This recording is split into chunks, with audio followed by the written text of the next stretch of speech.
What's up, it is DJ. Today we got some fun stuff to talk about, including a new truck from Black Sheep Modding, a new Big Bud, and another update to Alma, Missouri. If you like staying updated with all the latest news in Farming Simulator, make sure you're subscribed, and let's go. Starting off today with Black Sheep Modding, who have a new semi-truck for all platforms. This is the MAN 19403 truck with 403 horsepower and a $90,000 price tag. It's an animal transport truck, so no tipper or fifth wheel. The MAN is capable of holding 18 cows, 30 sheep, 40 pigs, 8 horses, and even 290 chickens. Oh, let's go with chickens. It is currently with Giants right now, awaiting testing. As for their building pack that we talked about a month ago, it is currently going through Giants testing, and they say it should be available soon. Next up, Classic American Icons Modding mentioned last week that they would be working on an update for the Big Bud Series 1 to fix the gear shifting while hiring a worker. Well, since then, they've also started working on another update, which addresses some issues with like lights floating, as well as loosening up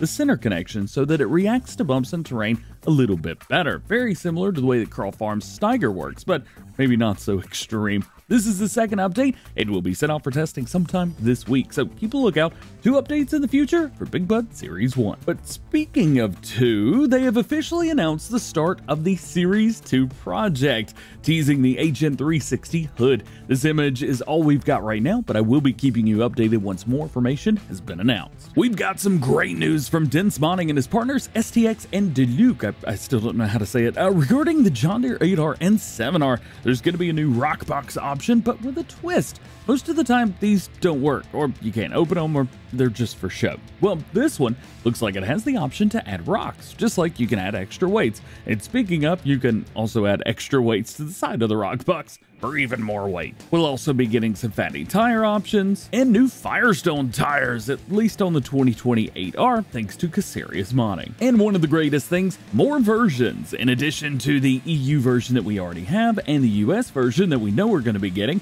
we're also getting Canadian, Australian, and Brazilian versions. Oh yeah, and Goodyear row crop wides and LSWs. Let's go. Let's talk about Alma, Missouri. This is a map that I thought was done, but evidently Celebuki had other plans. They have teased the fire station on the map, asking, what if you could actually use the fire station? Well, as you know, we do have the emergency pack on the mod up. Sure, it's European equipment and Alma's American, but it could work. Pretty cool idea. I like this. And we get to see a few more screenshots of their Bosnian map with a nice pathway through the woods and an old church on the left. Very nice detail on the roads here. It's going to look fantastic when it's done. Next up, FS Landscaping shows off 2 more farms coming with this Ladyhill Map. We have Hannon Arable Farm and Potter Dairy Farm. Hannon is a small arable farm located very close to the O'Neill Dairy Farm that we talked about last week. You can even see it from Hannon's farm. Both of these farms would work really well if you own them together, and there's no pre-placed sleep trigger, so you can put it anywhere that you like with a mod. Just 3 sheds and a silo make up the farm,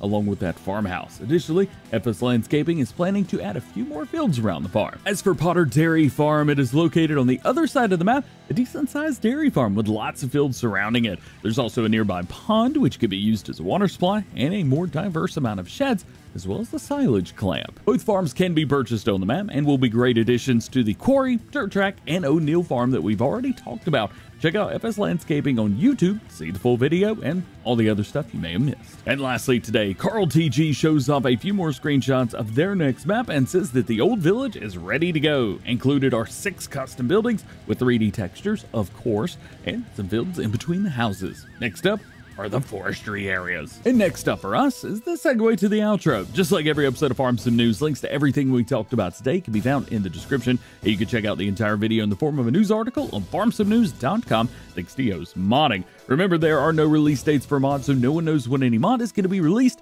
And if it didn't talk about something that you want to know about, hey DJ, where's that thing? Well, just simply means that there's no new information on it at the time of recording this video. So make sure you guys stay tuned to the channel for updated information on all the top stories that you need to know about going on in the world of Farming Simulator. And that is it for this one. Hope you enjoyed it. If you did, drop a like, get subscribed if you're new, join the DjGoHam fam. Make sure that notification bell's on as well. That way you never miss videos like this one. Hope you have a great day. We will see you later.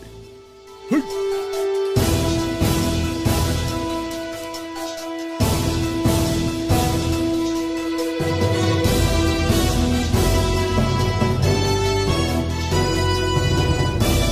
So I've had a great weekend hanging out with a couple other YouTubers. However, they are still upstairs asleep. It's like 8:30. Wake up!